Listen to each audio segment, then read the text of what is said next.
I think a lot of folks are of the belief that if you lock a child up for a few days, that they'll learn the lesson and that they won't commit the offense again.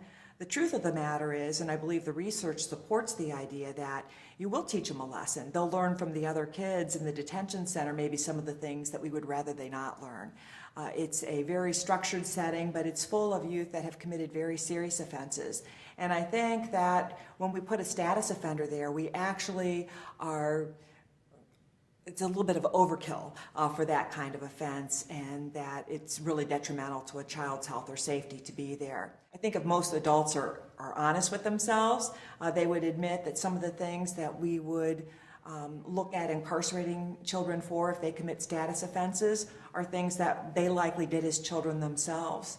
And they were able to set that aside. And I think most youth that enter our system are able to do that as well. We take a very strong stance in our community in working with families. Kids that are cited into the court for a status offense may meet with an intake officer who sits down with the child and the family to try to get to the root of what the problem is and put things in place to make sure that those problems cease. Many times it may be a problem that the parent is experiencing. We had one case, for example, where a child was not attending school, was out after curfew, and the parent was embarrassed to admit to school officials that she was homeless. By coming into the intake interview, the intake officer was able to gather that information and connect that parent with community services that were available for her so that, number one, she could find a place for the family to live, and number two, so that the child could be enrolled in attending school. So I think it's important to remember that these kids, their lives aren't in a vacuum. It's affected by decisions that their family members make, it's affected by decisions that their caregivers make, and that many times what they're exhibiting as status offenses are nothing more than a symptom of an underlying problem in the family. And unless we take the steps by interviewing and asking questions, we're not likely to learn the cause of it, and if we don't correct the cause, that offense will continue to happen again and again. Children that run away from home are very problematic. They're problematic for their parents who worry about where they are. They're problematic for the police that have long lists of missing person reports that they need to work on. And they're problematic for the courts because we worry about where these youth are and we worry about their safety. By the same token, detention was never developed as a means for keeping children safe. It's a means for keeping the community safe, and certainly we want children to be safe while they're in detention.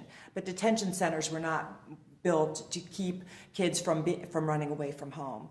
So in our jurisdiction, we worked very collaboratively with a number of different agencies to put together a shelter that's called Safe Landing that can deal with youth that are runaways or other status offenders that come to the attention of the court, that come to the attention of the police, that come to the attention of child welfare. They'll receive a hot meal, a warm bed to sleep in. They'll be taken to their home school by one of the workers at Safe Landing. And in the meantime, Safe Landing will contact the parent and other supports within the child's life to build up a plan for that child to successfully go home. They'll engage both the family and the parent in counseling, try to get to the bottom of whatever issues may be causing the child to run away. Maybe it's a new boyfriend that's living in the home with mom and the child that the child doesn't get along with. You know, how do we get these different parties to mesh? Is there an issue going on at home that, you know, perhaps mom needs substance abuse treatment and that's disclosed?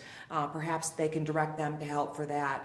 So it really looks at the family as a whole to try to figure out the cause or the underlying reason that the child's running away from home, to try to put some things in place. Number one, to keep the child somewhere that is a home-like setting that's safe, while working with the child and family in order to build up a system where the child can safely go home and where everyone can feel comfortable that they'll remain there.